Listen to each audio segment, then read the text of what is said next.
mga social media platforms pang yung ginagamit? I use TikTok but sparingly. That's it. Tinuturing nyo ba na trabaho in addition to your professional affiliations itong pag-post nyo o paggamit nyo ng social media? Personally, no, because I don't earn. My accounts are not monetized. But because I'm the social media head of Manila Bulletin, I have to be on top of what's happening on social media. So you consider, again for the record, na your social media activities in a way complement your professional affiliation with Manila Bulletin? I would say so, because if you're a journalist, if you're a writer, if you're an editor, you listen to what people are saying on social media, because that's how you get the pulse of the people. Okay, thank you. Kailan ka nagsimula sa social media, if you still remember? I'm sorry, I don't remember. Probably as soon as Facebook was created, I think maybe a year or two after I had an account. I don't remember exactly when. So how do you decide on choosing your topics for your content? My personal content? Yes, for your personal account. I don't decide. Facebook has a what's on your mind field, and what's on my mind in that moment is what I write about. So you would say that all this are simply random, spontaneous thoughts that you have over? Yes. So, do you consider yourself, tinuturing mo ba sarili mo na influencer in addition to your professional role as a journalist? I do not know. I'm not a self-identified influencer. I cannot say that I am an influencer, even if I do have a modest following that's below 500,000, because I don't do lives, I don't do YouTube, I have never gone. I only write on Facebook, that's it. I only write on Facebook. I don't do YouTube, I don't do lives, I don't do podcasts, so. But you are aware that with your significant, your modest following on Facebook, as you refer to it, gives you a considerable audience to your postings. Are you aware of that? Not more than the others. Yes, I do have a modest following, but not more than the others. I'm not in the level of Thinking Pinoy, Sasrogando Saso, at Maharlika. I could still go around. I could still go around not recognized by people. So no, I'm not an influencer because people don't know me, but I have a voice. Let's put it at that. I have a voice. But then again, I'll bring back the question. Are you aware of the volume, the size of the audience that are listening, are reading your posts? Yes, because the measure is the likes, the number of likes. So sometimes, I believe, syempre, I don't have proof of that, but in my previous Facebook, I believe that I was shadow banned. So my likes in my 480,000 Facebook was around 5,000, maximum 10,000. Now, this is a new account, and I don't think I've been shadow banned yet. I can reach as many as 50,000, even 100,000. So this is the new account. 50,000 for a single post? Yes, for this new account. Okay.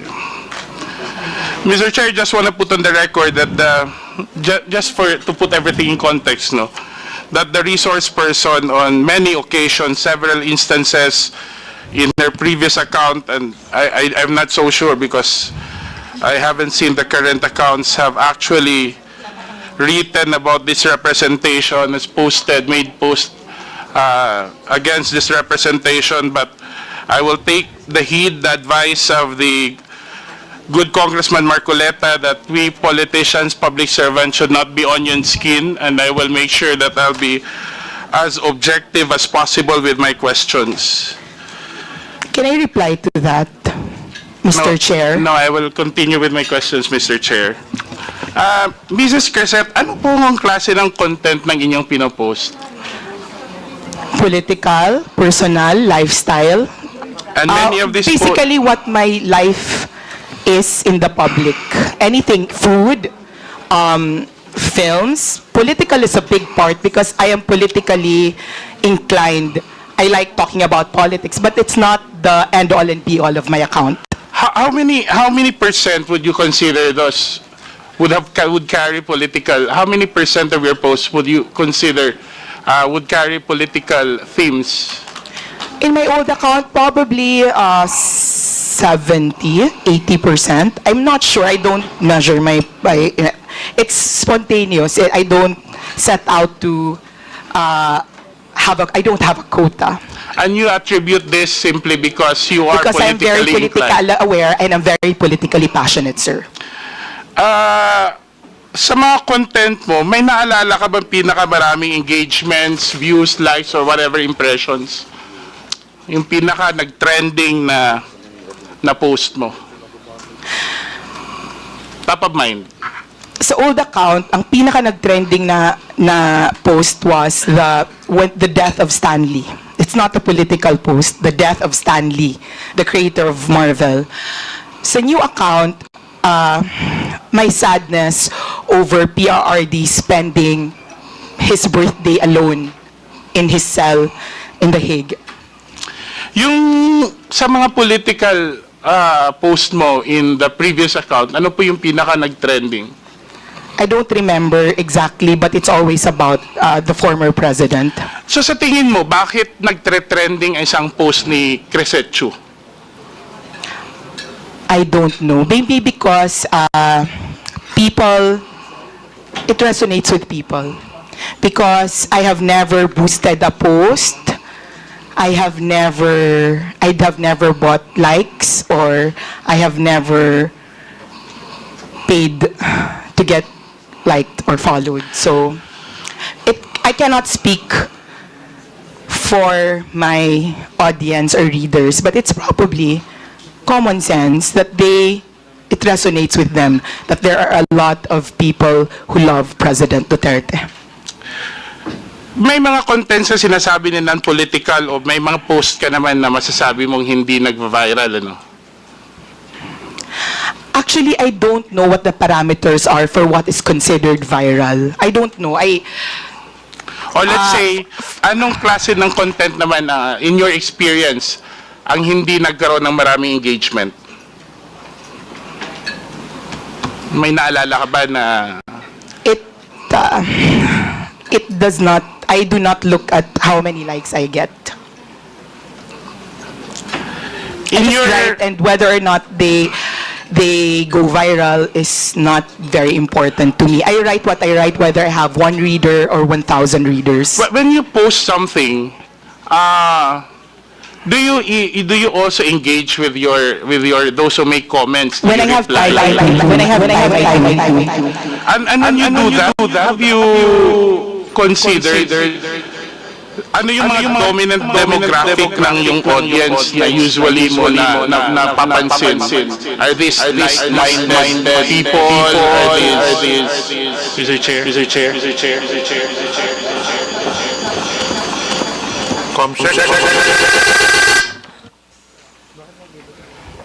Hello? Okay. Okay na? Okay. So, I assume that as with any page, you attract like-minded people. So the reason they're on my page is that they read me because they think I think like them. So even with, and it's not just political, even if you have pages for hobbies or entertainment, the people who go to your page are the people who like reading that sort of thing. And you think this is the reason also why people follow, they like, they comment your posts because they agree with your posts? Probably, yes, I think so. And you think... But just to clarify, I also have people who go to my posts just to oppose what I say. So it's not as if it's an echo chamber. It's not. Because there are people who go to my page and there are people who are trolls. And when you look at their accounts, those are new accounts, locked profiles, and they say the same thing. So it's not there's no echo chamber in today's social media because there are trolls on pages and there are people who oppose what you say. It's good that you pointed that out, but let me ask, do you think in your engagement with those who are posting, with your post, you think that the content of your post actually influence the minds of other social media users? Have you ever found yourself quoted, reposted, shared in other social Yes. media accounts? Yes, they are, but I always maintain that they would not be reading my page if they were not already feeling or thinking what I'm feeling. And a lot of the feedback that I get is that people saying, you articulate what I am feeling, except that I do not have the words or the talent to say that. So I think majority of my readers are those people who want to say, want to express their frustrations or express their hopes, and are not just, I do not have my writing skills. It's good that you mentioned about feedback. So, have you ever received feedback that people are actually saying it's good that you expose this, that you wrote about this because I'm learning, I get to know what's happening, I get to understand the issue more? Yes, but that's not specific to social media. I am an editor, and if I write articles for the newspaper, it's always all the articles that you write, whether they're for social media or for traditional media, you're writing it to expose, inform, entertain, empower. But let me go back to the social media. Let me limit to the social media posts. Have you ever received feedback saying that they have learned, they're thankful that you have exposed, they have learned something, they've been influenced by the information that you posted in your social media account? Sir, I do not think that I am at the level of investigative journalist who have exposed something. I just say what unfortunately, I'm not the kind of journalist who can do exposés. So unless it's something of my personal knowledge, I don't think that somebody has thanked me for exposing something. So are you sure that in your social media posts, whether in your previous posts or not, you have not exposed any public official or agency of the government whatsoever? Remember, you're under oath. Not that I remember, and I know that I'm under oath. I don't remember anything exposing a public. And if I'm going to do it, I'm going to do it in my job for Manila Bulletin, not on my page. So I am more protected by my office. I will go back to the question. Ibig sabihin ba, sa social media posts mo, wala kang sinabi na nag-e-expose ka sa sino mang opisyal o ehensya ng gobyerno tungkol sa in the conduct of their official duties? I don't remember any exposés I've done. Mr. Chair, is it possible that the committee subpoena Meta for a copy? I understand that Meta keeps a digital copy of all the postings over a considerable time. I move that we subpoena the social media posts of Mrs. Krizette Chu. There's a motion. Any second? Second. Any objection? There being none, motion is approved. Thank you, Mr. Chair. I know you're a professional journalist, Krizette, and I know you're well trained and you studied abroad, and you have a good appreciation of what it takes to be a journalist. By referencing from that, would you describe the extent of your influence? How would you describe the extent of your influence online, and what responsibility do you think comes with that influence? I am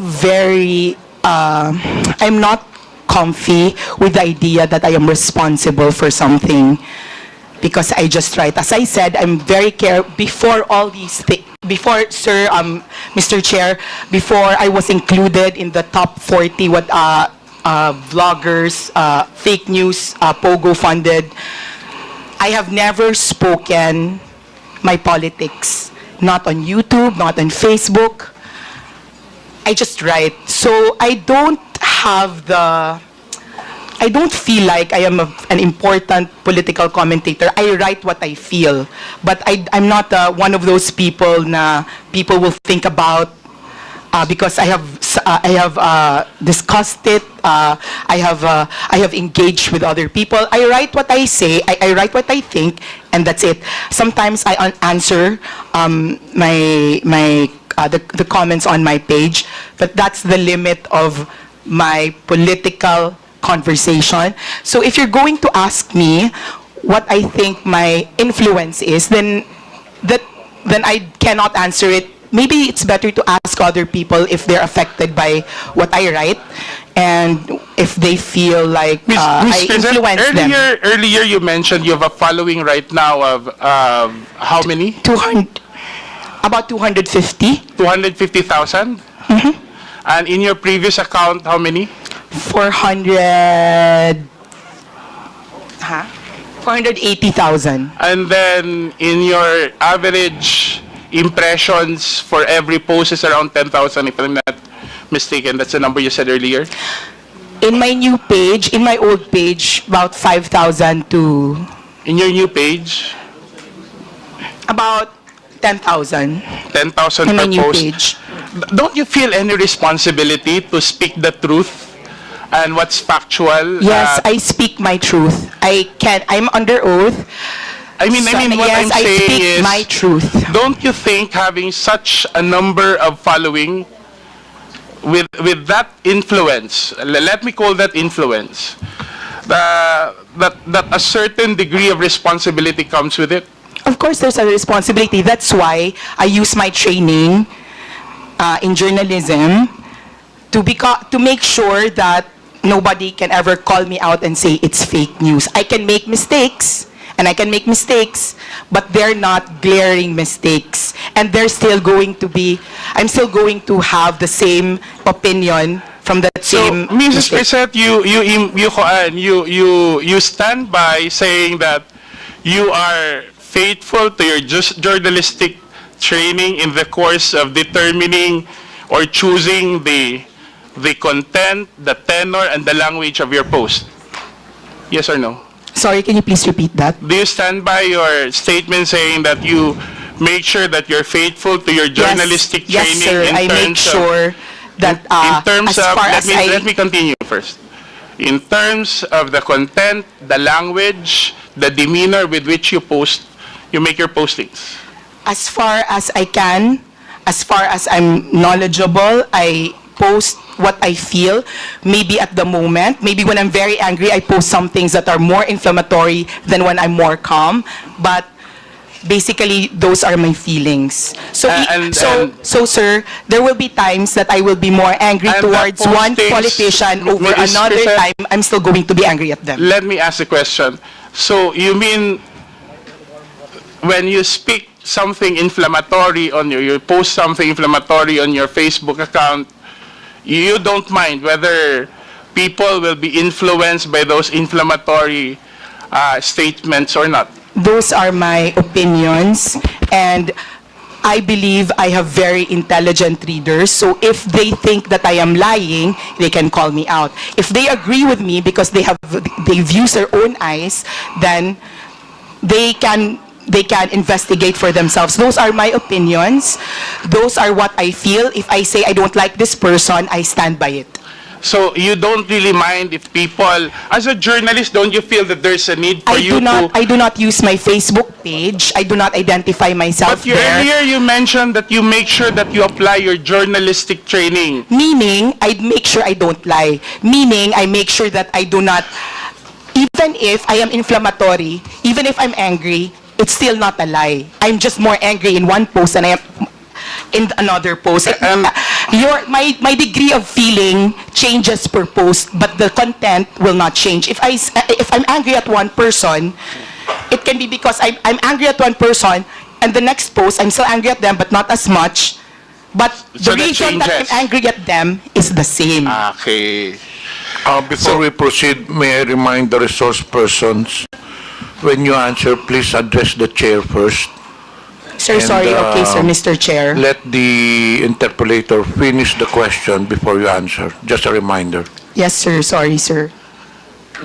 In your training for journalism, no, you majored in journalism, right? Communication arts Yes. and publishing, sir. Are you aware of the psychological phenomenon called illusion of truth effect? I'm not sure we discussed it, sir. So Mr. Chair. it means that when a repeated information is repeated again and again, likely to be perceived as true regardless of the factual accuracy. Okay, sir. For the record, let me ask, have you ever unknowingly or knowingly repeated content that turned out to be false or misleading? Have you ever? In the course of your posting, have you ever repeated content? Knowingly, no. Unknowingly, I am not sure. Mr. Chair, I ask that because I would like to draw your attention to this post dated March 13 under her new account, Krizette Chu. May I ask the Secretariat to flash it on the screen, where the resource person posted, and I'll read the first paragraph. May mga pulis at military daw na nagre-resign kasi hindi na daw nila kaya. Marami daw. They cannot be part of this government daw. Krizette, Mrs. Krizette, would you confirm that this account is yours? Yes, sir. And Mr. Chairman, that's not fake news because there were TikTok. wait. And kindly, sir, Mr. Chair, finish the post, sir, to read. Finish the... Kasi nakakahiya ako, sir. Ms. Krizette, as I've said, please let the representative finish the question first before you answer. Let us observe proper decorum. So this is your Facebook account. Yes, sir. Did you post this? Yes, sir. I post the in entire this first page, first paragraph, you stand by your statement that you said na maraming, let me read it verbatim, na may mga pulis na military daw na magre-resign kasi hindi na daw nila kaya. Marami daw. They cannot be part of this government daw. Tama po ba? Yes, sir. And then Saan kindly mo read... nakuha yung impormasyon na to? Sir, if you go on TikTok, there are policemen. How many policemen? Sir, I'm not counting, but there are many But policemen, you and said that's a marami. general impression, But sir. you said marami. So, Yes, sir. so you just Marami, post sir. it on the basis of a single, Yes, sir. 2 or 3 posts? Yes, sir. I will not count all that, but there's a general impression, sir. And sir, if Have you read all ever my content... Let me ask the question and I'll give you the chance to answer. Have you ever made an effort to verify this post from official sources? Yes, sir, because there were people, there were already policemen, and I am sure our policemen can also say that there were policemen that are on TikTok that are voicing out their, if they have like feelings. So, if you could kindly, sir, read the rest. So, kasi nahihiya po ako kasi may mga police dito. No. I just want to stand by your opinion. The next succeeding paragraphs are your the opinion of the resource person. I just want to stick to the factual statements you made. And that's basically saying that maraming police at military daw ang magre-resign kasi hindi na daw nila kaya. Marami daw. They cannot be part of this government. And apparently, the resource person, Mr. Chair, has gotten this information from other social media posts. And on a critical matter such as this, Mr. Chair, she did not make any effort, or unless you're contesting it, any effort to verify it from official sources. Mr. Chair, number one, I made sure to put the word "thou" because no policeman has ever come out to me. Well, before, but it was in my old when they would talk about their discontent. Earlier you said you don't want to write a lie. Yeah, and that's not a lie, sir. That's not a lie, sir. The resource person, naniniwala ka ba sa katotohanan? As a journalist? Of course. Ang pagsasabi ba ng hindi totoo, hindi pagsasabi ng katotohanan, tama, di ba? Mr. Chair, those are the impressions, not only of I'm me. asking you, because I want to test if we have the same idea of what truthful is. Yes, sir. Yes, Mr. Chair. Ang hindi pagsasabi ng totoo ay hindi pagsasabi ng katotohanan, di ba? Yes, Mr. Chair, and I ang hindi pagsasabi ng maintain... totoo ay kasinungalingan. Tama. Yes, sir, and I maintain I'm speaking the truth. Ang pagsasabi ng half-truth ay pagsasabi din ng kasinungalingan. I am maintaining that I am speaking the truth of the impressions made on social media. Okay. Thank you, sir, I don't Mr. want to Chair. argue with her position, Mr. Chair, but I just want to bring the attention of the committee to a news article showing the official position of the PNP. Can we flash that on? Can we flash that on the screen? Comsec, please flash the content.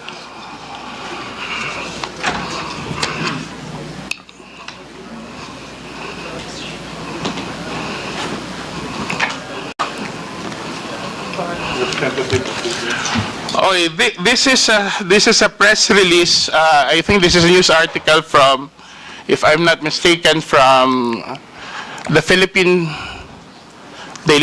Star, saying basically, according to the spokesperson of the PNP, hindi daw totoo ang nasasabing mass resignation ng mga miyembro ng PNP.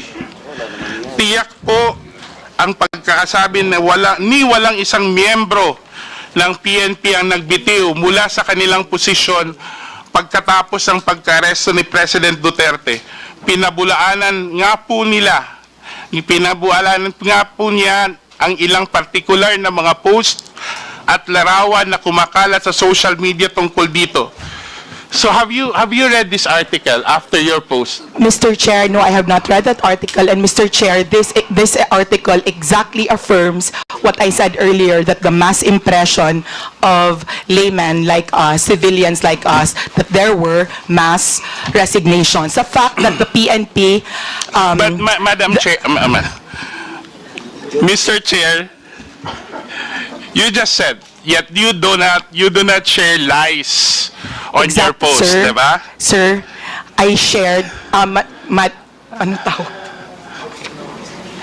Mr. Chair, that's what I said, kaya ako nag-include ng daw, these were impressions. The fact, sir, that our PNP had to write a press release means wala kaming statistics. These were the impressions that were coming to us. So you're saying that this is something sir, that can I you also just... finish? Okay. Why it's not fair here? Okay, Mr. Chair, does it mean that you have simply written this post out of your personal impressions or the impressions of you believe are posted in other social media without even making sure whether there is enough basis or have made any effort to verify your statements? Mr. Chair, if I am not an insider in the PNP and they had to release that information, it means that they are correcting the general impression of masses like us. The fact that they had to write it means that there's a general impression, and to our policeman here, I would like to And when you make address you those, that, Mr. Chair, when you make those impressions, you don't have any regard whether, now you find yourself apologizing to the policeman No, here. sir, the So you reason I am didn't make any apologizing effort- is because my post was Mr. not Chair. about...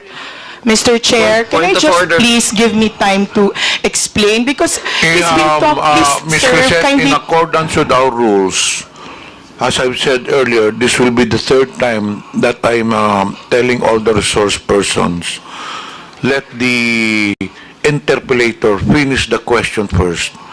And in fact, if I impose the rule strictly, the resource persons can only speak until I recognize you. Thank So, you, sir. kung pwede lang patapusin nyo yung tanong bago kayo sumakot para hindi tayo magkakagulo rito. Babalikan ko yung tanong ko. Thank you, Mr. Chair. Ms. Krizette, sa dami ng followers ninyo, in putting out information or posting items such as what has been presented before this committee, are you saying categorically that you do not feel any responsibility for the weight and for the consequences of your posts? Can I answer now? Yes. Okay. Mr. Chair, I am saying that I am merely writing about what I see as the pulse of the masses, which is that they were afraid that there were policemen. That's why also I am very careful that I said daw. daw. And to our honorable policeman, I'm not apologizing because I wrote that. I'm apologizing because you don't know the context of what I wrote. And what I wrote was, please don't resign. Because if you really want to make a difference in our country, you can best do it from the inside. It was not a condemnation of people who were resigning, but a reminder that if you're given a rare opportunity to change something that you do not like, do I it think, Mr. from the Chair, inside. no, I think, Mr. Chair, the resource person is not answering the question because we want to focus solely on those first two statements, which I think carries a significant weight. Yung pagsasabi na maraming pulis ang nag-resign at nagbibitiw, whether it's daw or what, we're presenting a scenario that could be harmful even to national security. And in fact, if you ask me, personally, there should have been legal consequences for this. I don't know. We have a representative from PNP, so we can hear from it. Mr. Chair, do we have somebody from... Yes, Gen.Torre, can you please answer? Mr. Chair, Gen.Torre, have there been any incident of massive resignations following the arrest of the former president? If the qualification for the word massive, sir, is more than the normal, then there's none, sir. But there are regular resignations, but it's not connected to this issue, sir. Thank you, Mr. Chair.